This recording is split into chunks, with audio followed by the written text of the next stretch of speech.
ang pagsinta ng Diyos sa sanglibutan, na ibinigay niya ang kanyang bugtong na anak, upang ang sino man sa kanya'y sumampalataya ay huwag mamatay, kundi magkaroon ng buhay na walang hanggan.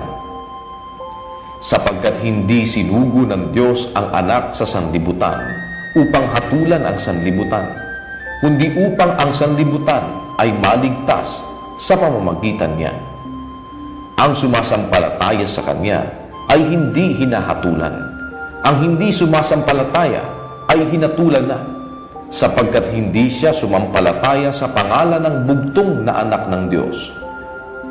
At ito ang kahatulan, na naparito ang ilaw sa sanglibutan, at inibig pa ng mga tao ang kadiliman kaysa ilaw, sapagkat masasama ang kanilang mga gawa.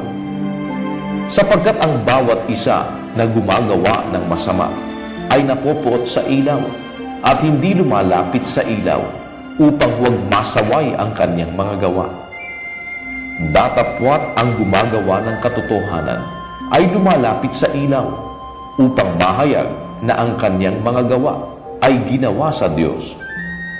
Pagkatapos ng mga bagay na ito, ay nagsiparoon si Jesus at ang kanyang mga alagad sa lupain ng Judea, at doon siya tumira na kasama nila at bumabautismo.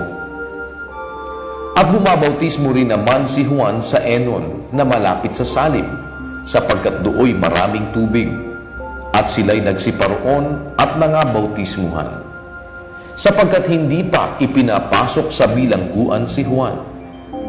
Nagkaroon nga ng isang pakikipagtalo ang mga alagad ni Juan sa isang Hudyo tungkol sa paglilinis.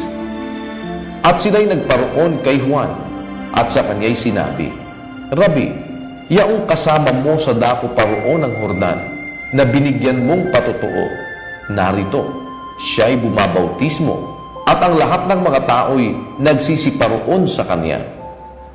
Sumagot si Juan at sinabi, "Hindi makatatanggap ng anuman ang isang tao, malibang ito'y ipinagkaloob sa kanya mula sa langit.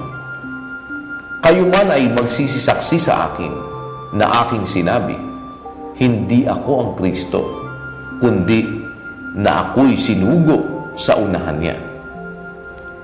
Ang nagtatangkilik sa kasintahang babae ay ang kasintahang lalaki.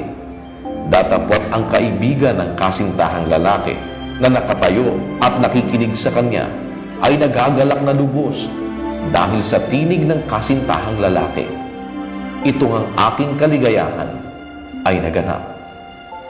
Siya'y kinakailangang dumakila, ngunit ako'y kinakailangang bumaba. Ang nanggaling sa itaas ay sumasaibabaw ng lahat. Ang galing sa lupa ay tagalupa nga, at ang ukol sa lupa ang sinasalita niya. Ang nanggagaling sa langit ay sumasaibabaw ng lahat.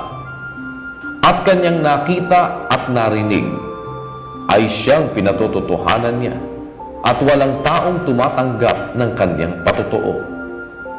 Ang tumatanggap ng kanyang patotoo ay naglagay dito ng kanyang tatak na ang Diyos ay totoo. Sapagkat ang sinugo ng Diyos ay nagsasalita ng mga salita ng Diyos, sapagkat hindi niya binigyang sukat ang Espiritu sa kanya. Sinisinta ng Ama ang anak, at inilagay sa kanyang kamay ang lahat ng mga bagay.